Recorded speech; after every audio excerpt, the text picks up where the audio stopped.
नमस्कार साथियों, स्वागत है आपका हमारे YouTube चैनल पीके स्टडी में। तो आज से आपका उत्तराखंड इतिहास स्टार्ट हो चुका है। इससे पहले आपको उत्तराखंड ज्योग्राफी कंप्लीट करवाई गई है। तो आज से आपका उत्तराखंड इतिहास स्टार्ट हो चुका है। उसका जो पहला टॉपिक है आपका उत्तराखंड इतिहास में, तो उत्तराखंड इतिहास में है आपका जो पहला टॉपिक रहेगा उत्तराखंड इतिहास के कुछ कालखंड या उत्तराखंड इतिहास की जानकारी के मुख्य स्रोत, कहाँ से हमें क्या चीजें मिली है उत्तराखंड इतिहास के बारे में बात करेंगे। तो सबसे पहले जो टॉपिक रहेगा वो है आपका उत्तराखंड का, एक सेकेंड है, उत्तराखंड इतिहास। ठीक है, उत्तराखंड इतिहास, उत्तराखंड इतिहास के कालखंड, इतिहास के कालखंड। ठीक है, उत्तराखंड इतिहास के कालखंडों पे बात होगी आज। अब जिनकी बातें करें थे हम इतिहास कालखंड या स्रोत, ठीक है, स्रोत उत्तराखंड के जो स्रोत हैं वो आपके थोड़ा एक डायग्राम के माध्यम से आपको समझाया जाएगा। ठीक है, पहला आता है आपका प्राग ऐतिहासिक काल। एक सेकेंड है, प्राग ऐतिहासिक, ठीक है, प्रागैतिहासिक काल। ठीक है, अगला आता है आपका आद ऐतिहासिक। ठीक है, आद ऐतिहासिक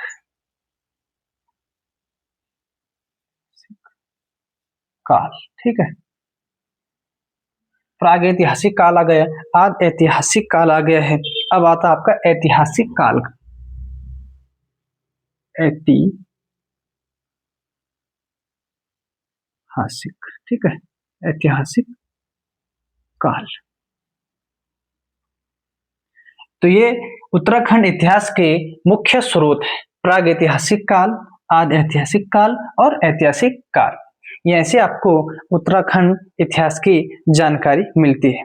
ठीक है, अब आदि ऐतिहासिक काल में आता है आपका, इसको भी दो भागों में बांटा गया है। एक आता है आपका पुरातात्विक। ठीक है, पुरातात्विक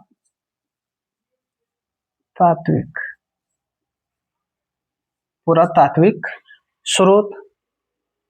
ठीक है, पुरातात्विक स्रोत, यह हुआ आपका पुरातात्विक स्रोत। एक आता है आपका साहित्यिक स्रोत, साहित्यिक स्रोत।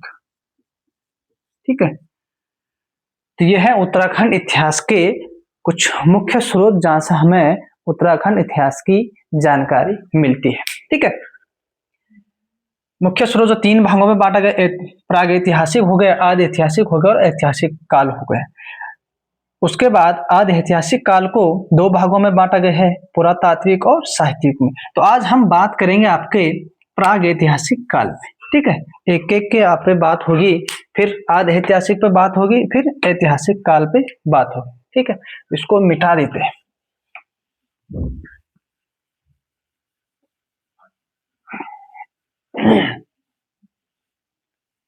इसको भी मिटा दो। सबसे पहले बात करेंगे प्रागैतिहासिक काल, प्रागैतिहासिक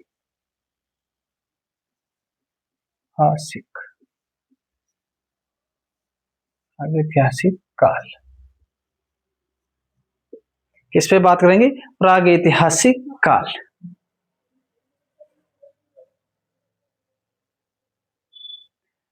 तो प्रागैतिहासिक काल में सबसे पहले बात करते हैं कि तो प्रागैतिहासिक काल के जो शैल चित्र प्राप्त हुए हैं वो कहां से हुए हैं। ठीक है, प्रागैतिहासिक काल के जो शैल चित्र प्राप्त हुए हैं वो है आपके अल्मोड़ा, अल्मोड़ा के काला पानी, अल्मोड़ा के काला पानी, काला माटी, अल्मोड़ा के काला माटी व मन्ना पैनाली। ठीक है, काला माटी व मल्ला, ठीक है, मल्ला पैनाली है, ठीक, मल्ला पैनाली। एक सेकंड, इसको मिटा देते हैं। मल्ला पैनाली ये कहाँ पड़ता है आपका स्थान? स्थान पड़ता है आपका अल्मोड़ा। ठीक है, यहां से आपके प्रागैतिहासिक काल के शैल चित्र मिले हैं। ठीक है, प्राप्त हुए, यहां से आपके प्रागैतिहासिक काल के शैल चित्र प्राप्त हुए हैं। ठीक है, कहां से? काला माटी और मल्ला पैनाली से प्रागैतिहासिक काल के जो शैल चित्र प्राप्त हुए हैं वो हुए हैं आपके अल्मोड़ा के काला माटी और मल्ला पैनाली से। ठीक है, काला माटी व मल्ला पैनाली से आपका कौन? अल्मोड़ा से प्रागैतिहासिक काल के स्रोत या शैलाश्रय मिले हैं। ठीक है, अगला बात करते हैं, एक आता है आपका खुटानी नाला। एक स्थान पड़ता है आपका खुटानी नाला, खुटानी। ठीक है, खुटानी नाला, एक खुटानी नाला स्थान पड़ता है आपका नैनीताल में, नैनीताल में। कहां पड़ता है? नैनीताल में। खुटानी नाला स्थान पड़ता है आपका नैनीताल में। यहां से हुए हैं आपको पाषाणकालीन, यहां से मिले हैं आपको पाषाणकालीन उपकरण। ठीक है, तो क्वेश्चन बनेगा पाषाणकालीन उपकरणों की खोज कहां से हुई और किसने की है। ठीक है, क्वेश्चन आज का यही बनना है, क्या, क्यों और किसने। पाषाणकालीन उपकरणों की खोज नैनीताल के खुटानी नाले से हुई है और किसने की है? यशोधर मठपाल,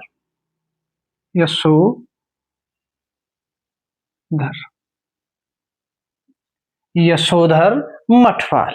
ठीक है, यशोधर मठपाल ने इसकी खोज की है। इसकी पाषाणकालीन उपकरणों की खोज यशोधर मठपाल ने की है। कहाँ की है? खुटानी नाले में। ठीक है, ये प्रागैतिहासिक काल के बता रहा हूं मैं। ठीक है, आपको अगला आता है, एक क्षेत्र पड़ता है आपका हुडली।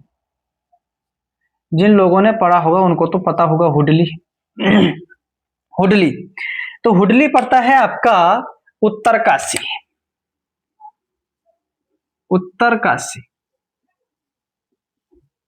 उत्तरकाशी के,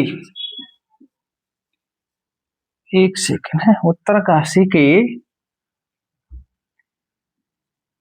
यमुना घाटी, उत्तरकाशी के यमुना घाटी क्षेत्र में पड़ता है आपका हुडली। क्या पड़ता है? हुडली। हुडली से हमें नीले रंग, ठीक है, हुडली से हमें नीले रंग के शैल चित्र प्राप्त हुए। क्या हुए? शैल चित्र प्राप्त हुए हैं। कहां से? हुडली से। इंपोर्टेंट है भाई, कई बार क्वेश्चन बन चुका है यहां से भी। ठीक है, हुडली कहां पड़ता है आपका? उत्तरकाशी के यमुना घाटी क्षेत्र में पड़ता है, जहां से हमें नीले रंग के शैल चित्र प्राप्त हुए हैं। ठीक है, तो यह है आपका हुडली। तो ये कुछ प्रागैतिहासिक काल के थे, जो खुटानी नाला हो गया, हुडली हो गया, और अल्मोड़ा से काला माटी और मल्ला पैनाली से जो कुछ शैल चित्र प्राप्त हुए थे वो प्रागैतिहासिक काल के हैं। अब आगे चलते हैं, एक आता है आपका इंपोर्टेंट है, वो आता है आपका लखू गुफा। ठीक है, क्या आता है? लखू गुफा।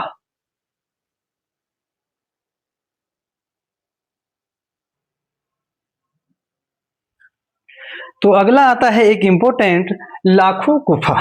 ठीक है, लाखू गुफा,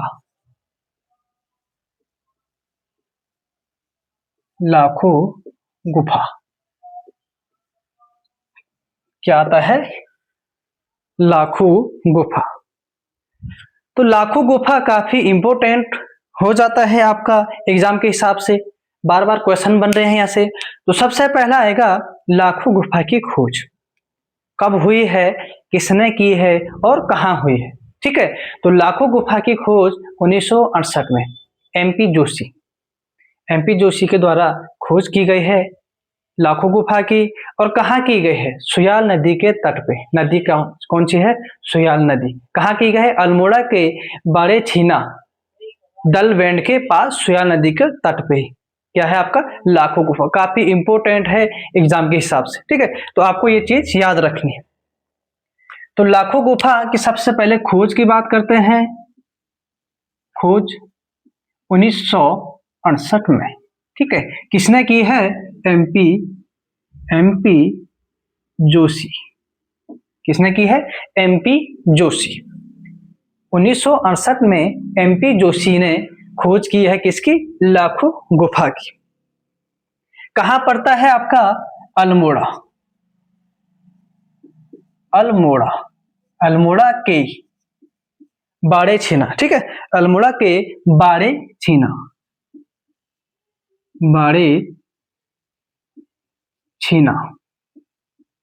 अल्मोड़ा के बाड़े छीना के निकट पड़ता है आपका एक दलवेंड।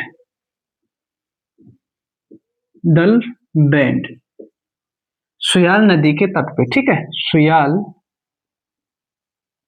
नदी के तट पर। ठीक है, अल्मोड़ा के बाड़े छीना दलवेंड सुयाल नदी के तट पर क्या पड़ता है आपका? लाखू गुफा। ठीक है, लाखू गुफा से हमें किस प्रकार के शैलाश्रय प्राप्त हुए हैं? तो लाखू गुफा से हमें पशुओं और मानवों के, ठीक है, पशुओं और मानवों के शैलाश्रय प्राप्त हुए हैं जो तीन रंगों में मिले हमें। ठीक है, वो मिले थे आपको सफेद, काला और लाल। ठीक है, कहां से मिले हैं? सफेद, काला और लाल रंग के शैलाश्रय हमें कहां से प्राप्त हुए हैं? तो वो है आपके अल्मोड़ा के लाखू गुफा। लाखू गुफा से हमें पशुओं और मानवों के आकृति के शैलाश्रय प्राप्त हुए। ठीक है, तो लाखू गुफा से हमें पशुओं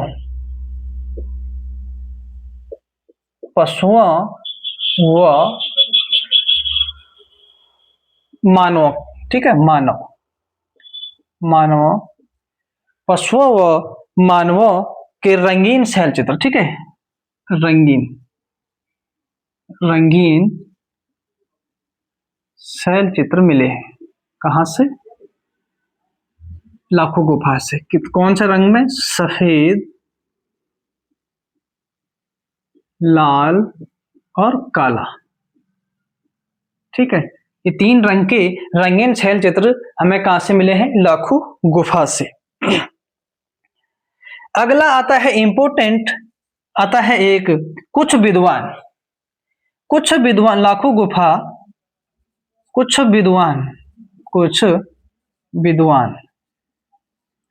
विद्वान मानते हैं कि एक पड़ता है आपका भीमबेटका।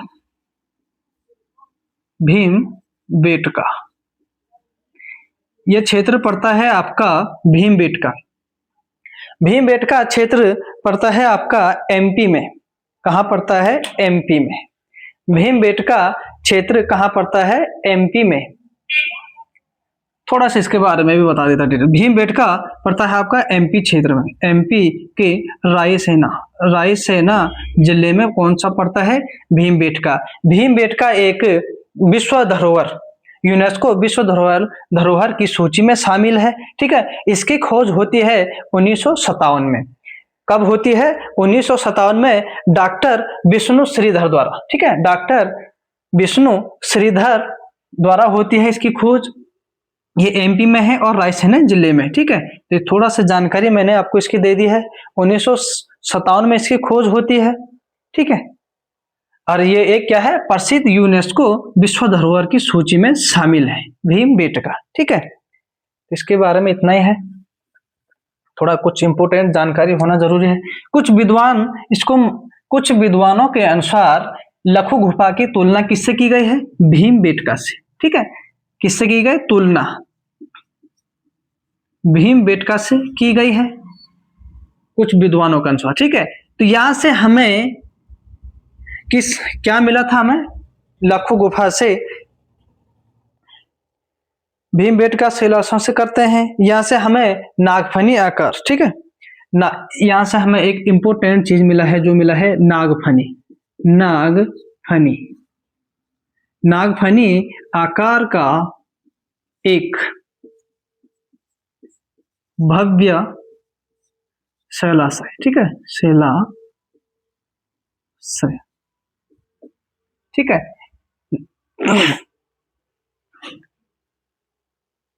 शैलाशय मिला रहे। नागफनी आकार का एक भव्य शैलाशय कहां से मिला हमें? लघु गुफा।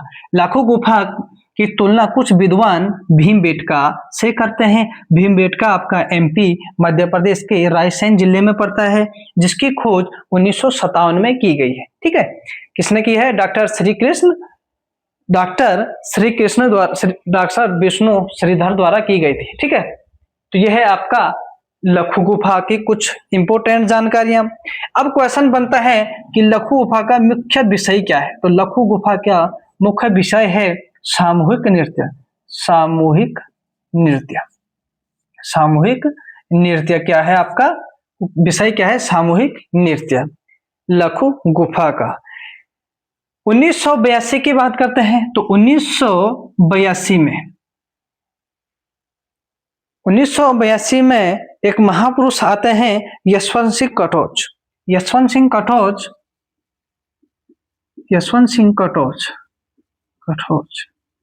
ने 7 मानव आकृतियों की खोज की है। ठीक है, 7 मानव आकृतियों की खोज की है। कहां से? लघु गुफा से। ठीक है, 1982 में, ये चीज भी याद रखना। 1982 में यशवंत सिंह कटोच ने 7 मानव आकृतियों की खोज कहां से की थी? तो ये की थी आपकी लघु गुफा। तो ये रहा आपका लघु गुफा। ठीक है, अब अगला देखते हैं। अगला आता है आपका ग्वारखिया उद्यान। ठीक है, ये पड़ता आपका चमोली में। मैं आपको फैक्ट टू फैक्ट बता रहा हूं जो एग्जाम के लायक है। ठीक है, फालतू चीज नहीं बताऊंगा। अब आता है आपका ग्वारखिया गुफा। ग्वारखिया, ठीक है, ग्वारखिया गुफा।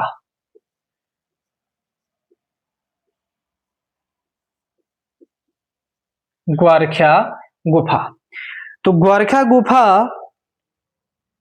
कहाँ? ग्वारखिया गुफा सबसे पहले खोज की बात करते हैं। ठीक है, खोज, ग्वारखिया गुफा की खोज 1993 में हुई। किसने की थी? राकेश भट्ट ने। राकेश भट्ट ने इसकी खोज की थी। कब की थी? 1993 में। यह पड़ता है आपका चमोली में। चमोली, चमोली के डुंगरी गांव, चमोली के डुंगरी गांव। ठीक है, डुंगरी गांव पड़ता है आपका अलकनंदा के तट पर। ठीक है, डुंगरी गांव अलकनंदा के तट पर पड़ता है, तट पर। ठीक है, क्या है आपका? ग्वारखिया गुफा। खोज 1993 राकेश भट्ट ने की थी।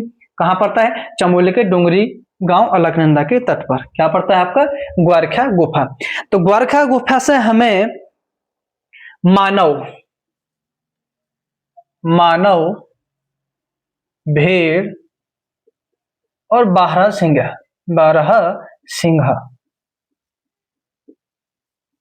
क्या मिले हैं? मानव, भेड़ और बारहसिंगा के 41 रंगीन चित्र मिले। ठीक है, 41 रंगीन चित्र मिले हैं। रंगीन चित्र मिले हैं कहां से? ग्वारखिया गुफा से। मानव, भेड़, बारहसिंगा के 41 रंगीन चित्र कहां से मिले हैं? ये मिले हैं ग्वारखिया गुफा से।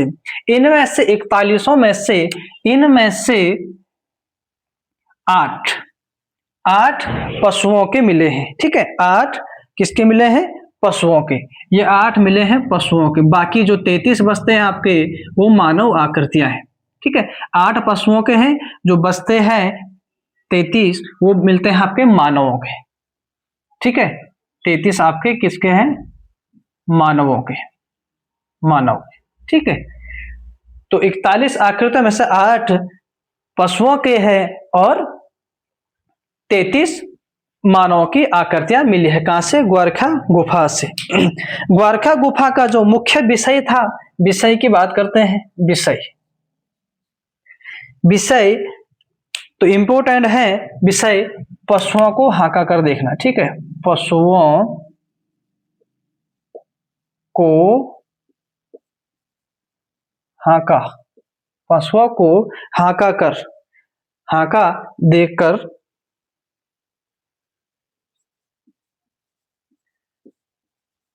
भगाना। ठीक है, पशुओं को हाका देकर भगाना, ये क्या है? मुख्य विषय है ग्वारखा गुफा का। तो ये रहा आपका कुछ इंपोर्टेंट फैक्ट। ग्वारखा गुफा खोज 1993 राकेश भट्ट द्वारा की जाती है। चमोली की डुंगरी अलकनंदा के तट पर पड़ता है। और मानव, भेड़, बारहसिंगा के 41 रंगीन चित्र मिले हैं, जिसमें से 8 पशुओं के और 33 मानवों के। ठीक है, इसका जो मुख्य विषय है वो पशुओं को हाका देकर भगाना। तो ये इंपॉर्टेंट चीज है, इसको याद रखना। ठीक है, अगला चलते हैं आपका किमनी गांव। किमनी गांव सुना है? अगला मिलता है आपका किमनी गांव। क्या आता है? किमनी गांव, किमनी गांव। ठीक है, अगला आता है आपका किमनी गांव। किमनी गांव की खोज। ठीक है, सबसे पहले खोज की बात करते हैं भैया। किमनी गांव की खोज हुई थी आपकी 1998 में।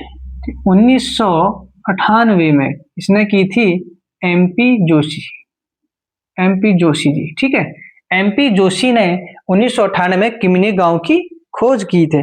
किमनी गांव पड़ता है आपका चमोली में। ठीक है, चमोली वालों लाइक करो भाई। चमोली, किमनी गांव चमोली में पड़ता है आपका। ठीक है, चमोली के थराली। ठीक है, चमोली के थराली के पास पड़ता है आपका। थराली नदी की बात करते हैं तो पिंडर नदी, पिंडर नदी। ठीक है, पिंडर नदी का उद्गम स्थल आपका पिंडारी ग्लेशियर है। ठीक है, ये आपका थराली में कुछ हिस्सा इसका बागेश्वर में आता है और कुछ चमोली में आता है, पिंडारी ग्लेशियर। ठीक है, तो पिंडर नदी पिंडारी ग्लेशियर से निकलती है। चमोली के थराली में पिंडर नदी के पास किमनी गांव पड़ता है। इसकी स्थापना 1998 में एमपी जोशी द्वारा की जाती है। यहां से हमें एक इंपॉर्टेंट चीज मिली है, हल्के हल्के हल्के सफेद रंग के चित्र। क्या मिले हैं? हल्के सफेद रंग के चित्र मिले, हल्के हल्के सफेद रंग के चित्र कहां से मिले हैं? सफेद रंग के। ठीक है, रंग लिखना भूल गया रे मैं। सफेद रंग के चित्र मिले हैं हल्के सफेद रंग के हथियार। ठीक है, हथियार, हथियार एवं पशुओं के शैल चित्र। ठीक है, एवं पशुओं के शैल चित्र, पशुओं के शैल चित्र कहां से प्राप्त हुए हैं? तो वो है किमनी गांव से। इसको याद रखना भाई। ठीक है, हल्के सफेद रंग के शैल चित्र या हथियार या पशुओं के शैलाश्रय कहां से प्राप्त हुए थे? तो किमनी गांव से। ठीक है, इसको याद रखना। वीडियो भी लंबा हो रहा है काफी, इसके बाद एक ही कराऊंगा मैं, फिर अगला वीडियो अगला भाग में लाऊंगा। ठीक है, अब देखते हैं आपका किमनी गांव हो गया है। अब आता है आपका अगला, एक आता है आपका लुएथाप। लुएथाप, लुएथाप क्या आता है? लुएथाप, लुएथाप आपका अल्मोड़ा में पड़ता है। ठीक है, कहां पड़ता है? अल्मोड़ा, अल्मोड़ा में आपका लुएथाप आता है। यहाँ से हमें लाल रंग के शैल चित्र मिले हैं, ठीक है, लाल रंग के चित्र मिले हैं, ठीक है। लुथाप से हमें लाल रंग के शैलाश्रय प्राप्त हुए। शैलाश्रय प्राप्त कहाँ से हुए हैं? लाल रंग के, तो हमें लुथाप से। लोहे था में रक्त, पता लग रहा है, नाम से ही पता लग रहा है कि लाल रंग के शैलाश्रय में कहाँ प्राप्त हुए हैं, तो वो है आपके लुथाप से, ठीक है।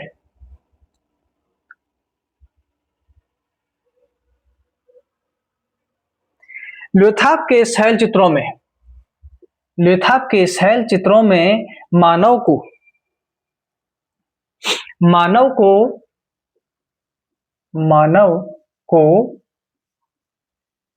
शिकार करते, ठीक है, मानव को शिकार करते और हाथों में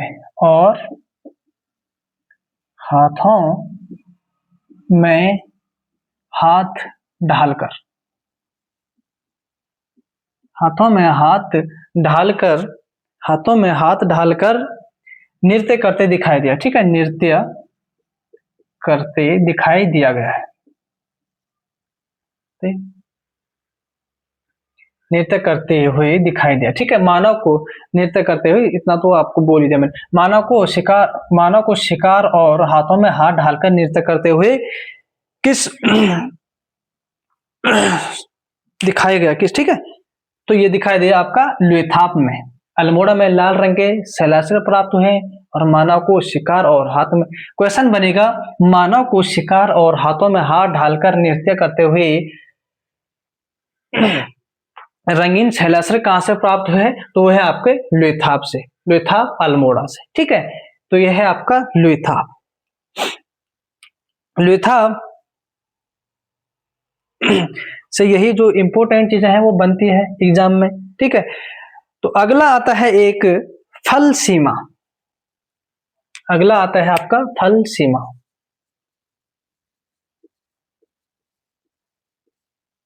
फल सीमा, तो फल सीमा आपका पड़ता है, ये भी अल्मोड़ा में। कहां पड़ता है? अल्मोड़ा में। फल सीमा कहां पड़ता है आपका? अल्मोड़ा में। फल सीमा अल्मोड़ा से योग, ठीक है, योग करते हुए मानव कहां दिखे आपको? फल सीमा में। योग तथा नृत्य मुद्रा, योग तथा नृत्य, ठीक है, योग तथा नृत्य मुद्रा में, योग तथा नृत्य मुद्रा में मानव चित्र प्राप्त हुए, ठीक है, मानव चित्र प्राप्त है। कहां से? क्वेश्चन बनता है योग तथा नृत्य मुद्रा में मानव चित्र कहां से प्राप्त हुए थे? तो फल सीमा अल्मोड़ा से, ठीक है।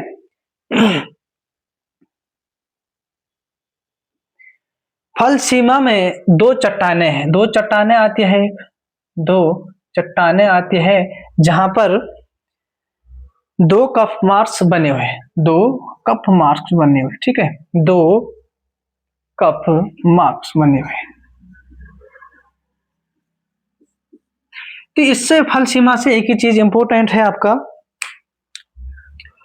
योग तथा नृत्य मुद्रा इंपॉर्टेंट है भाई। योग तथा नृत्य मुद्रा में मानव चित्र कहां से प्राप्त हुए? तो वो है आपके फल सीमा से, ठीक है। बाकी चीजें तो इंपॉर्टेंट, इसलिए मैं आपको बता रही हूँ, जितना इंपॉर्टेंट है वही मैं आपको बता रहा हूँ। तो आज के भाग में इतना ही मिलेगा आपको, बाकी आपको नेक्स्ट जितना भी बचाव है अगले भाग में कंप्लीट करवाया जाएगा, प्राग ऐतिहासिक काल, फिर उसके बाद हम आदि ऐतिहासिक काल करवाएंगे। तो मैं उम्मीद करता हूँ आप लोगों के समझ में आया होगा और आना भी चाहिए भाई, ठीक है। नोट्स बनाओ, बाकी मैंने फैक्ट टू फैक्ट बात कर रहा हूँ, बाकी फालतू चीजें नहीं लिखा रहा हूँ, ठीक है। बाकी आपको जहाँ पे कन्फ्यूजन होगा तो आप मुझे कमेंट कर सकते हैं, मैसेज कर सकते हैं कि क्या दिक्कत है, ठीक है। तो आप हमारे साथ बने रहें, मिलते हैं नेक्स्ट वीडियो में, थैंक यू।